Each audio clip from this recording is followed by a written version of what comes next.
65% sa nasod nakasinati og drought base kini sa latest assessment sa Pag-asa. Apan inigsod sa buwan sa Hunyo, mamahimong mabawi na ang gidaghanon sa uwan. Alang sa dugang weather update, aniya si Engineer Alkiblat, ang OIC sa Pag-asa Visayas.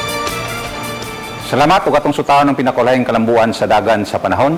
Frontal system o lugar nga nagtagbo ang init ug bugnaw nga hangin niepekto sa eastern portion sa Visayas o Southern Luzon. Ug tungod niini, para sa manunod nga 24 oras ang nahisgutan nga mga lugar, makasinati og madagumon nga kalangitan inubunan sa katag nga mga pagulan o panugdog o kilat. Samtang nabiling bahin sa nasod, lakip na ang dakbayan sa Sugbo, makasinati og panagsa ngadto na sa pagkamadagumon ng kalangitan inubanan sa patak-patak ka mga pagulan o panugdog o kilat tungod sa localized thunderstorm. Hinay ngadto na sa kasarangan nga hangin nga nagikan sa amin ang silangan ang muhuros sa tibuok Visayas ug ang kadagatan magpabiling malinaw ngadto na sa kasarangan ng pagbalod. Dinhi sa Sugbo, ang dagat muhunas karong alas 9:17 sa gabi ug mutaob alauna 39 sa hapon ugma nga may gitasong na 1.64 meters. Para sa range of temperature ugma, ang tibuok Visayas maga-range og 24 to 33 degrees Celsius. Ug doon na kanay equivalent nga heat index nga 41 to 43 degrees Celsius ug dinhi sa Metro Cebu 43 degrees Celsius. Bantay ta mga kapuso kay gahapon nakasukod ta og subli nga pinakataas nga heat index o mabating init sa karong tuiga nga niabot og 46 degrees Celsius.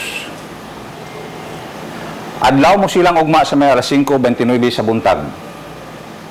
Mga kapuso, base sa pinaka-latest climate outlook, naagyapon ang weak El Nino o gipaabot kini nga mulungtad pa hangtod sa Agosto ning tuiga.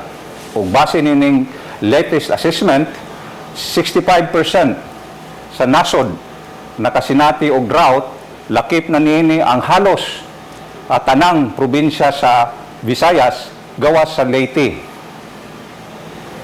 Pero mga kapuso, base niining latest rainfall forecast sa June, din gutuhuan po nato nga magsugod na ang ting-ulan, mabawi na to ang pag-ulan nga mabutag near normal ug doon na tay mga daghan nga pag-ulan o above normal sa Agosto, pero di gyapon ta mo kumpiyansa mga kapuso kay sa September ug Oktubre mo balik ang below normal, so magdaginot gyapon ta og tubig ug atong batasanon ang pagtigom sa tubig ulan.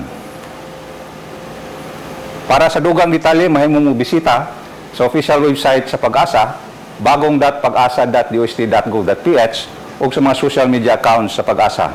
Maukad tong pinakulaing kalambuan sa dagan sa panahon, gikan diri botan sa Pag-asa Mactan, Pag-asa Visayas, DOST, Alkiblat para sa Balitang Bisdak. Salamat.